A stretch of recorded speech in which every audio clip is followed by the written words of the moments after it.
ایوار باش گهدار او بینرین ازگها بویر اف ام لسر پیلا 103.5 جه قامشلو در دوراوی هن لما گهدار دکن بریا وشانا زندیه رو پلامل سر فیسبوکی بویر عربی لما تماشا دکن خلکک نوج برنامه یاوه یاوی جایی و روشن بیری شف هست لقل من از شف حسن دس بید با میوانی في خلکی جبرنامه یا شف هست هالبستفان و نفيسكار محمد جمعة يدن باش ما مستا أصفي دو بخير هاتي خير خارج بس قالك سفاس بلي قهدار وبينرين هجا دسبيكي ام بهفرة لفي رابورا كوماد درباري خبات وكورتا جيانا هالبستفان محمد جمعة ام دكريه ام لي قهدار وتماشا بكن وام فدقرن دسبي دي دار اخدك هالبستفان ويرجيري كرد محمد جمعة لگند حاصل جیری یگریدای باجار عمودی سال 1953 هاتی جیانه خواندنا سرطایی لدیوستانا گند قداندیه و لباجار قامشلوی هر دو قوناغین آبادایی و دوایی بداوی کرنه لزانینگاه حلب بش زمان و ویژه انگلیزی خواندیه و سال 1978 باورنامه خواه ورگرتیه نێزی 34 ساڵان مامۆستەتیە زمانی ئینگلیزی لە دبستانên حەسەکێ و شاما پایتەخت کردیە و نێزی 6 ساڵان لە کۆمپانیا زەڤیên بەترۆلێ یا لە باژارê حەسەکێ jî karê wergerê kiriye. Herwiha li peymangeha amadekirina mamosteyan ya li bajarê Hesekê waneyên zimanê îngilîzî dane. Helbestvan Mihemed Cuma bi zimanê dayîkê helbestê bi şêweya terazûkirî klasîk dinivîsîne û di gelek kovar û rojnameyan de belav kirine ji wan rojnameya pênûsan û kovara dîwar, kovara peyv û kovara cegerxwîn. Ji sala 2006 ve wî dest bi nivîsîna helbesta Kurdî ya bi tîpên latînî kiriye. Helbestvan Mihemed Cuma çend salan tevlî xebata siyasî bûye. Ew ji sala 1968 ta 1972 xebata siyasî di nav partiyên Kurdî de kiriye. Ji sala 2022 ve endamê hevgirtina rewşenbîrên Rojavayê Kurdistanê hererekê ye. Berhemên Helbestvan Mihemed Cuma yên çapkirî evin dîrok û siber roja me helbest sal 2019 niştîman helbest sal 2019 niha jî li ber çapê dîwaneka helbestan bi navê serxwebûn heye. Her wiha du werger jî bo çapê amade ne ew jî evin kevirê heste û hin çîrokên efsanewî ebna ilmîdîn el Kurd والفرس ji sala 2013 ve helbestvanê Kurd Mihemed Cuma li Hewlêra Başûrê Kurdistanê dijî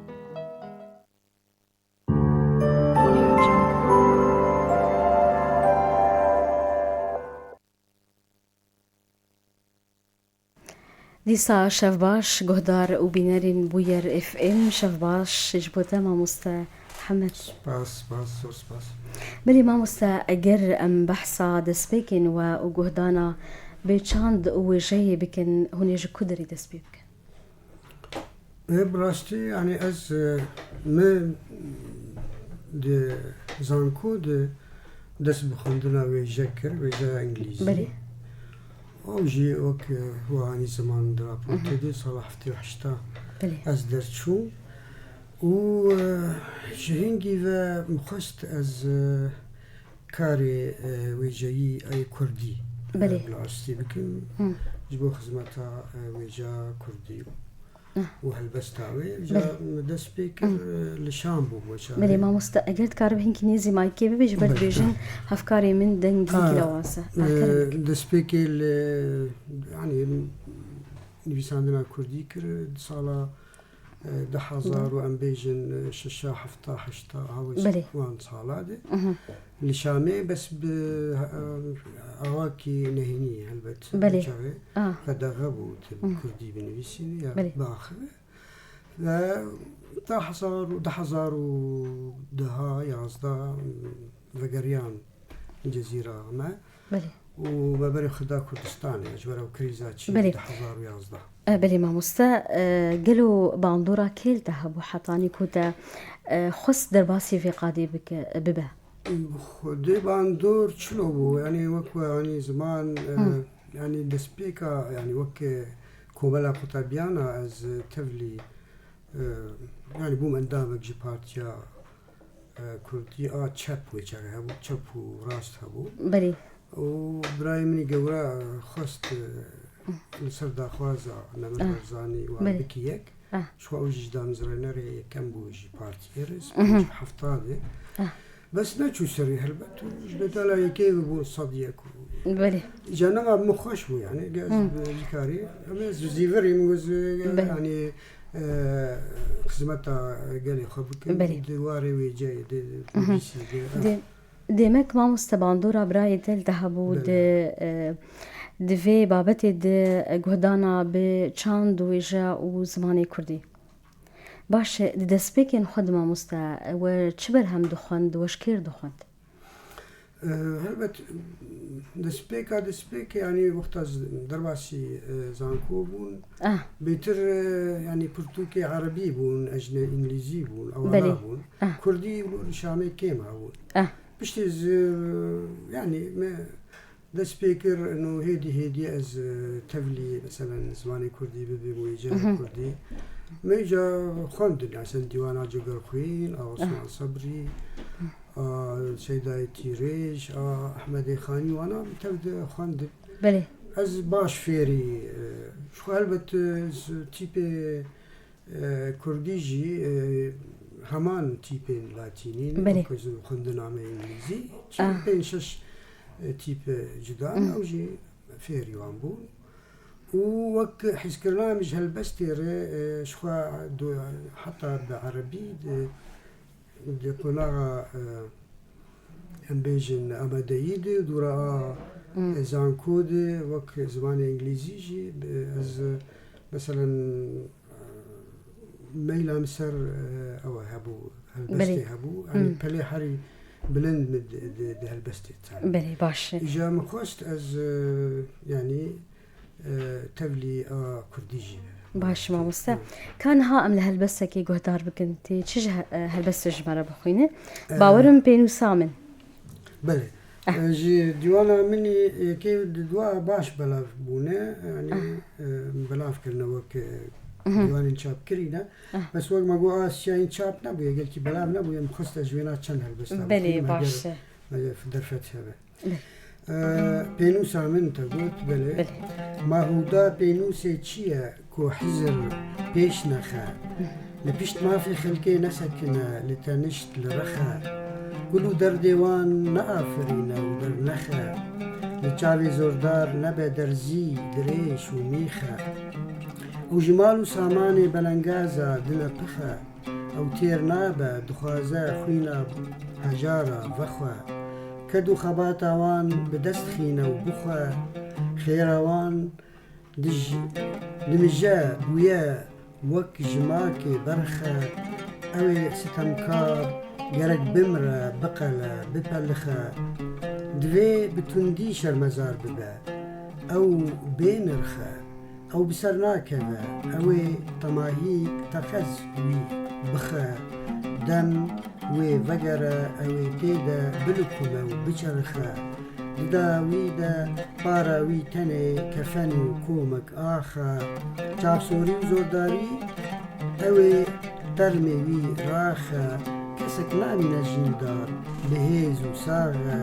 لی کسی نوها بی بخت مخابن و بداخه او تین راستی گوتنا هی وای و هی واخه هل ما مستا ما مستا ام بحثا فيربونا ونفيسينا بزماني كردية لاتيني بكن وچاوا خوا فيري فين فيسينيكر وقت مقوت بيشيد جبر تيبين كردي يعني وانجليزي يعني اللاتيني بقشتي يكن يعني همان تيبين يجا از بحثاني يعني فيربو وهلبت يعني مراق جدكي هلبستي وهناك يعني موهبة جهبة بلي مروجة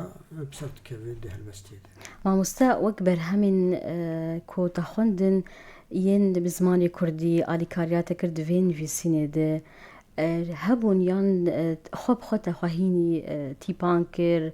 مجارن ریزمانی نه البته هنه ریزمان هبون او جد صالح محمد و ریزمانک بو مخون تغایب حافظ کرد جبر کرد بله عثمان صبری ولو هلبستا يعني هلبست من تشيروكن سيداي تيريج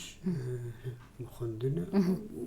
باش بيتر يعني آماده يبون جمعها بله نهاتا آني زمان ما مستكو خون تيب لاتينين أفيك آلي كاري ديكي جبرتا زانينغها بشي وجايا انجليزي خون چاوا آلي كاريا تكرد نويسينا بزماني كردي أفخوندن الكاري ما حج هلبست يعني بقشتي ذكر حتى انجليزي و كرديجي هروها يعني وقتها قلت وانا البرهف خينه نزيكي هفدبن تشد رذبيد تشد قوتناد تشد يعني وياد بقى الكارج مروري نو كيكي مثلا اشتر بيجي فلسفه خوند وبيجي يجيب خوين يا هلبستي بخوين بلي توري هذا ما وصل هاتا بحث خالك كر مثلا نفسينا بزماني كردي خوندنا انجليزي آلي كاريتا دوية كيكر ام بحثا وقت زمان زانكي ام مشتناس بكن فرق وجودا هي نفسينا هلبستي ديناف زمان انجليزي وكردي چه هي؟ وهلبست هر هلبسته يعني هلبست هستك جبو هلبست فان إجا هلبت يعني البرهف دخينة يعني مثلا أنا بويارك تشبو مثلا صار بوياري رجافا يعني نجي همو بويارا مدلالية تشي مثلا شهيد كتنة تشي بوياري توباراني الباجارة الترهان ولو أوايا أو بويار هستي بيترد الدمارو يعني تي ويناتي نبرشار دقري مثلا بويرا القامش لطوباران كرن أو تقينا كتشيبو براستي حضر وحفظة وتشتكي وهابو أوايا قال باندو أمس بي باندور يعني تين برشافي مثلا طاخي وخلكي وتشوف سريوان هات تشيبو أوايا يعني راست مروبي بهست بي باندور دبي فأوايا بدبقى الكارج مروري بلي وك زماني هلبستي ماموستا وك آواي رستناوي هلبستي ام بحثا هلبستا بزماني كردي انجليزي بكن خالي نهف باش هي انت خالك اني زمان مثلاكو بويرك هبي وباندوري المروف بكي بري خو بده ايشكي و هر دربري ندباري و بويري لي وكرستنا هلبستان چه خالي نهف باش وخوش لي رخوان زمانان هي يعني بچي زماني بهلبست و مشترقو هست يعني اويا رامانك جي هلبست فان بتايبات او رامان بويرا يعني دكيني أو بيرايا ويهستي دكيني فأواد دربريني دكيجا شيار دكي شيار دكي بيبحث دكي ودهيل أي دورة خجي أي بباندور بلي أوايا باشي دنها من هلبستك دن جهدار بكن باورم تيكشان هلبستي جمر بخين ما مستا مثلا هاري يعني بباندور ويعني کارگریک مزن لسر کردار بگشتی که آوا باجاری عفرین و داگر کردیاوی و هر وحال کردستانی جی کرکوک بله یعنی تکاری بیجی ده همان دمید او ده مواکی نزیکی هف اف بویر چه بود چما بگوتی چما شاری کرکوک چما شاری عفرین او دجمن نجات پرست هوو بکین چما داگر کرا دل کردا کر برین باجاری هری استراتیجیک لولات لزمين نقشة نشتمان بوان بداويتي البيشين لوما هولددن كو أوسي نور بيت برين كولات پرچب نينا نيك دبو برين لسروان تانگو توپو فروكا بكار آنين ناخوازن أفرين ببا بيگه بو دريا سبيوشين يان كركوك دلي كردا يا بنفط وبتين أو هيج دبن شاش دبن وك هار و دین ئەو حێش دبن شاش دبن وەک هار و دین مرۆڤ ji dunyayê mane bêdeng bê qîrîn kesek nabêje çima kuştin koçkirin û xwîn ma ne Kurda ew parastin bi canê xwe bivîn sedek bihûrî li ser peymana ew ê bêbext û derewîn hêjî xelkê wan têr nebûn xaka me tê firotin û kirîn bila dunya bizane ku li her cihî li dar dikeve raperîn ta maf bi gişt bi destanîn ew ê neyên rawestîn. هر هبی مامۆستا و bi çi şêwazê nivîsîna helbestê dest pê kir em herin navbirekê?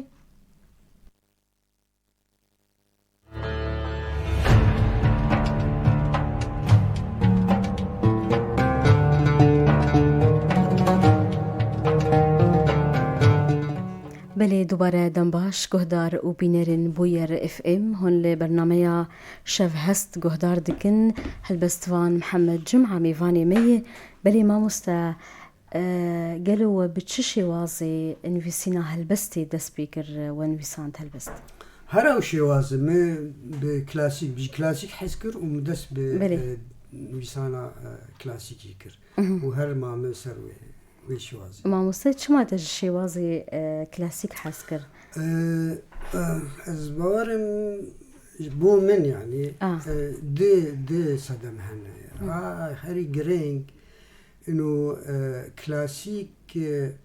جبو ما كردا يعني دبي استرالي وك سرود يعني بي ملت باندور دبي يعني وقت استرانك بويارك درباس بو وت بك او بيار بك هلبستك وبب آواز بآواز قالك زو بلاف دبي ملت يعني قهدار دبي لوك مثلا آزاد مثلا اشتغالي في الفرو الدرهان وهن يدخل عرضي دخلوا يعني ملت بي باندور نعب ما موسى أفيك بابورا كلام بك دوا جبر هلبستا كلاسيك يعني زو تجبر كرن يعني هر سترام به وسرود به چبه زو جبر دبه جبر فيكي كو تخص بريا شوية كلاسيك هلبست بريسة موسيقى كوي هي آليكاري دكيكو أو هلبست ببستران وورم شوازي نوجنجي موسيقى هلبستي هي قلق سترانجي بهلبستي نوجنجي بونستران لي تدبيني بترا كلاسيك دبستران بخو يعني اسكيم دبينم قلنا كلاسيك بونستران باش ما مستا ودخست دريا زماني خيا دايكي چم جارين جرينج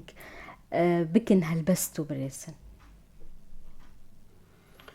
يعني وقت بيشترقوا يعني بيتر بويرة يعني حتى هلبست فان بي انا ايه جنب ايه كنبي بوير چه بونه او بوير وبستده كرنه هلبست بلي ايش شو دردي ملتي خوا او بويرنا ورب باندور دبي بهتر ايشو بويرين كوب سري ملتي ما تشيد بن ديروكا وينا مثلا حتى مثلا سر برشيدري كردستاني از نويسي مثلا او قربانيه لروجلاتين سرگشان ويساندي مثلا دمات سيدار كرن هر وحال باكور سر مثلا تيرور كنا او روجنامه فان موسى عنتر او جيبو يارك ومثلا او كانومينا يعني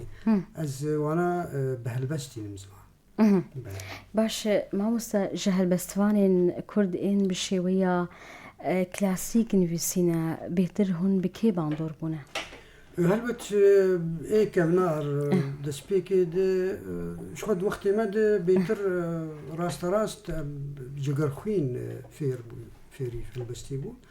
بيشترجي احمدي خاني دوفرا سيداي تيريج بله تاداوی بهتر جوان ناوین مزن کو تانی زمان ستونین هلبستا کردی تایبت شویا کلاسیک جوان ناوان بهتر به هلبستا کت باندور بوی ماموستا وانگشا يعني بيتر يعني جگر خوين او زمانه نو كردي دايكي بكارتينه نو مثلا احمد خاني يا ملاي جزيري عربي تبله يعني فارسي بيتر تبله او بشكي ولا مرو جفله يعني وقتها عربي تي تنتي نام هلبستي خاصه بلي انها مثلا السنه هلبستان باور محر سردمكي شوية كهيجن رستنا هلبستان دوي سردميد باورم دوي دميد أفيك جوان شوية رستنا هلبستان دوي سردميد هلبت يعني دوي شارده مثلا عم بيجن أحمد خانية جزيري خندنا آيني ذكرن مثلا أولي حتى تشون في دولة إيران فرس وناجي يعني باندور بزمان فارسي وشخوا ديني أولا إسلامي جي عربي بو فوايا تبلي يعني هلبستان بو جگر خوي نو قاس بيتر يعني جگر خوي نوجتر جوانا ماموسا بحثا في برسيد كم من دخست جبر هلبستا بشي ويا ترى ذكري هو زيدتي هون عندن ونفيساندنها قالوا شما ترى كلاسيك كلاسيك كيم بويه أول بر يعني جشتيفة يعني عادة چنی ویسکار روزنامه بوام به هلبستان به برای خود دی یعنی کاری حسان یعنی چه بنویسینه به حسانی کاره بنویسینه در برینه کلاسیک زحمتی هر کس یعنی تبیکی و بنویسینه بله خاصة ده يعني هلبست یا کلاسیک تشکی گله کی وای بيفاني الويهنن مسألة جغني بيفانا يعني إنه تسر بويارة كي دينه دوي أو بويار هفقرتي به يعني هالبست كي دريج دينه مثلا إيمه جسي برشانه يعني جدام كان حر هالبست يعني شار ديوانا أولا بيش هفقرتي وقتها تبالغ بينه كان مشترخن سر كركوك سر عفرينه جدسبيك حتى داويد هفقرتي به يعني تجغرافيا تينه مثلا شما جبري أو پیشین سینور پیشین جبر دولت کردی جبر آیا پیگه هجبو دریا جبر آوان هلبستوانی کلاسیک راستخین دوی وان تشتاقشا برچاف بگره يعني بلغه كري هلبستاوينا چه جغرافيا چه ديروكي حتى فلسفي اولي وحد تشتي بلي ما وصلها ولو برسك هلبستا كلاسيك دماكو ام بيجن راس بيفانين ويهنن كو دوي بنفسينه لغوري وان بيفانان هلبستي خبري السينه لي اف بيفانا دماكو سينور دار دبن او هلبست افيك آزادية دربريني كيم ناكه ناب سينور جيره كل غوري فان بيفانان تي بريسين لغوري جمارة كتيان لغوري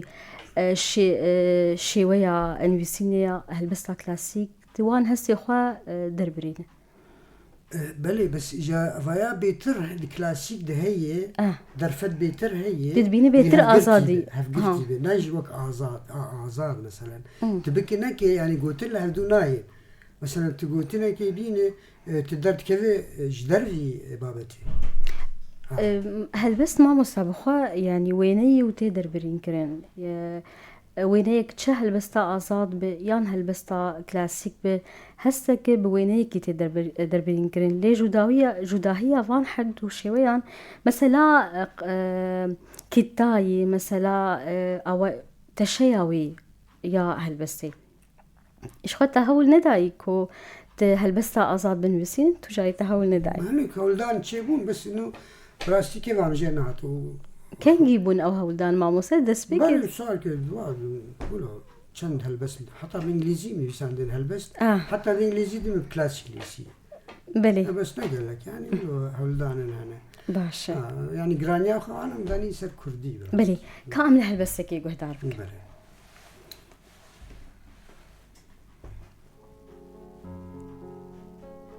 برايك أفيني أفين دارا من ياري تشما ياري نتي يارا بدو بجن بلند شوخ وشنگ ليف هنجي جاف بلك بخچه سینگ رشکزی گردن دریج گوتن قشنگ وقت شواز احمد خانی ملاجزی بله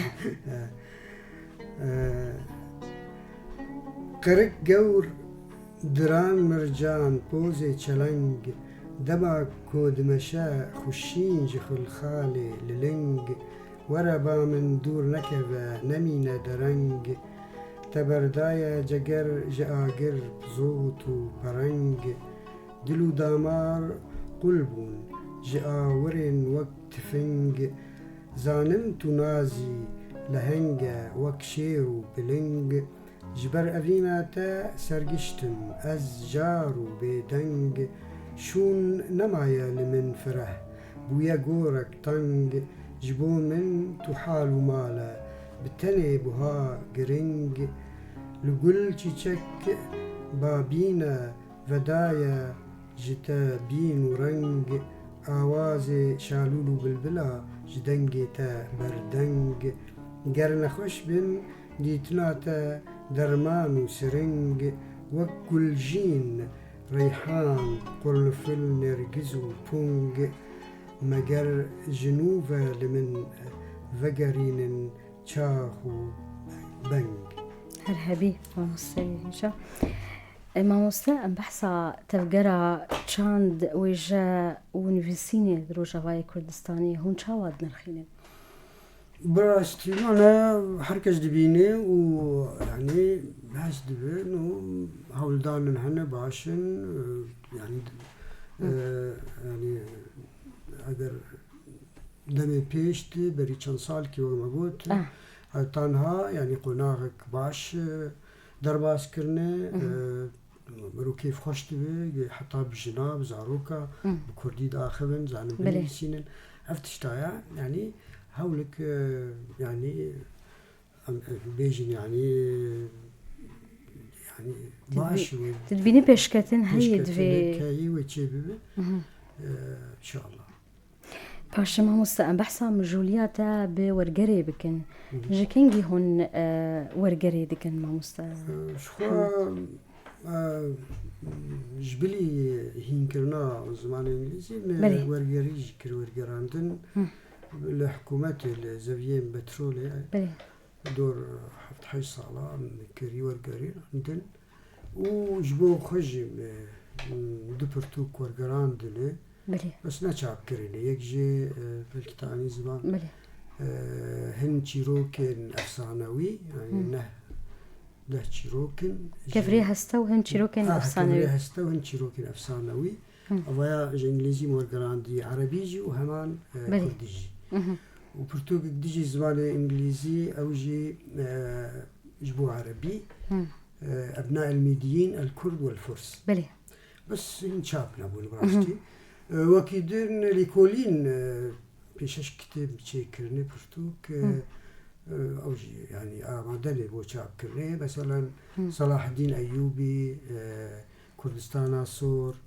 اشتر بيجي هنشار وشان ما نها فانا هاتنا آماده كرين بو شابي حاضر آمادني أبدا جبورا شاب كرني بلي كردينا وانا جا باشا كائم لهالبسك كدين جهدار بكن باورم وك هالبستوان هالبسك تآمده كريج مرة تيبخوين ماموستا وك هالبستوان أري بلي وك هالبستوان بلي كرم بك ماموستا من ناوي نزفي نباغ نبستان نهندر خاني يانجي خانومان نقصر قناغ سرى يان أيوان نجي چملك مال ثروت سامان تنكو خلق بخوين جمن ديوان كو روندكن بهالبست فكر رامان روشا ملت ديار دكن لنشتبان هيداري برسا خوا بن هيداري برسا خوا بن دهر زمان جسر راكن جي دورخن چي ظلم و زيان بدن كولتور وديروكا خوا لجيان جبير نكن جان فدا وين بون قربان بمايا ولات باراستن أو پهلوان چاندو هنر در آنین به آواز و ستران در پیش کرن رومال کرن دروست کرن زمان خوزی ریکفتی بن هر دم بوین و ویان دجبر دجمن آماده بن لبرو میدان لدج هف شر نکن جبیر بکن گرفت و قیران جهورا پشتگر نريقر بس تومت وتاوان لوما أزيد الخش بن وكسك هالبستفان هل ما مستن هاتا أني زمان كو وهالبست بزماني إنجليزيين بساندية قالوا وهو دايكو هالبستا بزماني إنجليزي هن ورقرين زماني كردي لا براستي هو يكام جبر وقتها هالبستي ورقراندين أو شيوازي أو رحيوين نامين بوش دبي هذا دواز نفعلا مش إنجليزية مش إنجليزية يعني بجولم بزماني كردي دايكا خو بلي هالبستا كردية راستي ما مستأف خباتين ورقرا هالبسين بزماني جيهان وك إنجليزي قالك زماني ديتر بو زماني كردي كيمن نها قالك يقرنجكو أم بزماني خبن بسنين اللي باورم قرنجي هيجيكو أم هالبس بزماني خلكيجي ناس بكن أفيك با ناك في خدمتا ينويسكار دي فكرنا آسوين نويسين الباور مانا الحمد لله واي إيه ما يعني جرا جزا كرد واي جي بدلا بكردي بنويسين وقال كي نافدان يجي خدمتا برتوخانة عربي تكن يعني برهمي وام بعربي ما شاء الله دوها جهل بس بتشيرو بتشمزام تشبي أو بس خدمتا تدبينا أو نويسكاري كو بزماني عربي دنويسينا أو خدمتا دكافي خدمتا برتوخانة عربي اللي قال لك السجوان جيد بيجن يانجي بريا ويزماني بحثا مجارين كردي دكن حسن كردي بباشتر بيتر دقه بلي يعني زاروكي ما شاء الله وايد بس بكردي كنا وتوقعت خوينين بلي درفتنا ها هاتي دي مك درفتنا ها هاتي هركس كار بزماني خوي دايكي بخوينه يعني نارتيدان جبونا كردي زماني كردي هبي باشتر زماني ويتشتر بلي باش شخوا تمنك دريج دقاسينا چاند ويجي درباس كريمة مستا شيرتين وبو بينوسين و ين جوانان چهنه بله يعني وكالا يعني ناف غاروكا عليك كنت نعمد درباس بو از نافتيداني دوان نويسكاري جوان ددم دكمو هالبستوانين وجان قو يعني هايداري زماني دايكي بن دور نتشن شاش نتشن او كداوان بيتو ماركرن ديروكي دي باشتري كو مثلا ام هرن تولي زماني خلكي ببن وبيانيا ببن وانا بتيرا خوان شخوان هادر فتك بدسمة كتير سباس مش بو يعني قلت نوتا مثلا بديروكي دي ام بينن يه حري خدمتا عربي كرني كرد مثلا ميري هالبزدوانا أحمد شوقي بلي سليماني بو وجا خدمتا بتوك خانة عربي كري محمد كرد علي سروكي نويسكاري عربا بو كرد بو بس تشيش كردان كري بلي عملا خازن فقر الوان شاشتيا ودوبارة بلي ارتشتانا باش ما مستا انها تدبيني درفت هي روش آليكاري بزماني دايكي الفرتي خوندن نفشكي نورا بوي بري خو بدن زماني خو جبر باورن صالين بري دسبيكن ودا و بنهيني دخند ودن ويسان جبر وشاغي بكي روش نا علي كاربو و ازاديتنا بكومروف بزماني خو باخذ ونا بنفسينه ما مستا أميل هالبستا داوي جهدار بكن باورم ياري نتشا هالبستا كهي تجمر آمده كريه بري أم برنامج خواب داوي بكن جبر دم آمجي هدي هندك ماي دم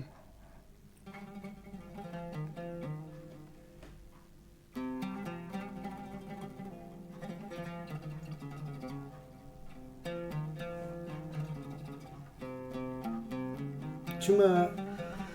توی دور هری یارا نازلین تو جبو من جیانا ویان و اوین چما توی دور که لور نامین یارا خوشویست بناوی پر شیرین توی من بهلا بکسر و نالین جمن دور خا بجنا هلاتي قردنا زيرين